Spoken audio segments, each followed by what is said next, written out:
ఇవాళ ఒక చిన్న చమత్కార శ్లోకం చెప్తాను, వింటారు కదా.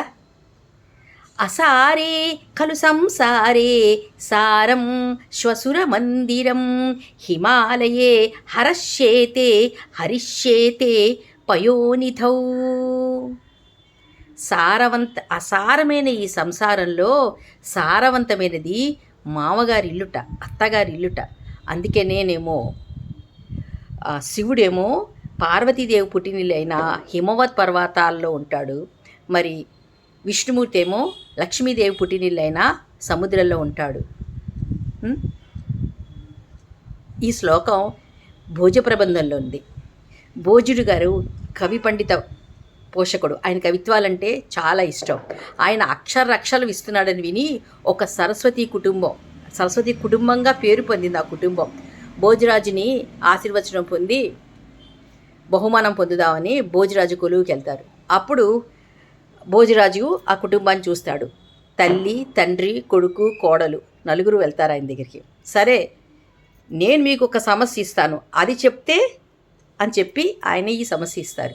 అసారే ఖలు సంసారే సారం. అక్కడితో ఆయన వదిలేస్తాడు. నిస్సారమైన ఈ సంసారంలో సారవంతమైనది అని తండ్రి వైపు చూస్తాడు. అప్పుడు తండ్రి ఈ శ్లోకం చెప్తాడు. అసారే ఖలు సంసారే సారమేతత్రయం స్మృతం కాశ్యాం వాసః సతాం సేవా మురారే స్మరణం తథా. ఓ రాజా, నిస్సారమైన ఈ సంసారంలో సారవంతమైనవి మూడు. కాశీలో ఉండడము, సత్పురుషులకి సేవ చేసుకోవటము, ఆ ముకుందుడి సేవ చేసుకోవడం, స్మరించుకోవడము అని. రాజుగారు నవ్వి తల్లి వైపు చూస్తారు. అప్పుడు ఆవిడ ఈ విధంగా ఉంటుంది. అసారే ఖలు సంసారే సారమేతద్వయం స్మృతం కషార శక్కరాయుక్త కంసారి చరణద్వయం. రాజా, అసారమైన ఈ సంసారంలో సారవంతమైనవి రెండు. చక్కెరతో చేసిన పిండి వంట ఒకటి, శ్రీకృష్ణుడి పాదద్వయం ఒకటి ఆరాధించుకోవడానికి అని ఆవిడంటుంది. అప్పుడు పక్కనే ఉన్న కొడుకు ఇప్పుడు మనం చెప్పుకున్న శ్లోకం చెప్తాడు.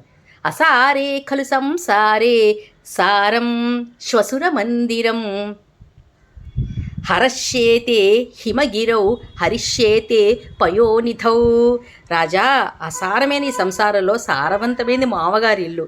అందుకే శివుడు హిమగిరిలో ఉన్నాడు, విష్ణువు పయోనిధిలో ఉన్నాడు, సముద్రంలో ఉన్నాడు అని. అప్పుడు ఆకన్నా ఆ కొత్త కోడలు చెప్తుంది. అసారే ఖలు సంసారే సారం సారంగలోచన ఇది సంచింత్య వై శంభు అర్థాంగే కామినీం తథౌ. ఓ రాజా, అసారమైన ఈ సంసారంలో సారవంతమైంది లేడి కన్నులు గల ఆడది. అంచేతనే ఇది ఆలోచించే శివుడు ఏం చేశాడు, భార్యని సగభాగంలో నిలుపుకున్నాడని. భోజరాజు ఎంతో సంతోషించి వాళ్ళకి లక్షలు వాళ్ళు ఆశించిన దానికంటే ఎక్కువ ఇచ్చి సంతోషపెడతాడు.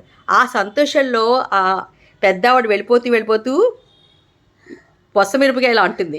అసారే ఖలు సంసారే సారం సారంగలోచన యస్యాహ కుక్షౌ సముత్పన్నౌ భోజరాజా భవాదృశః. కోడలు చెప్పిందే మొదటి 2 లైన్లు.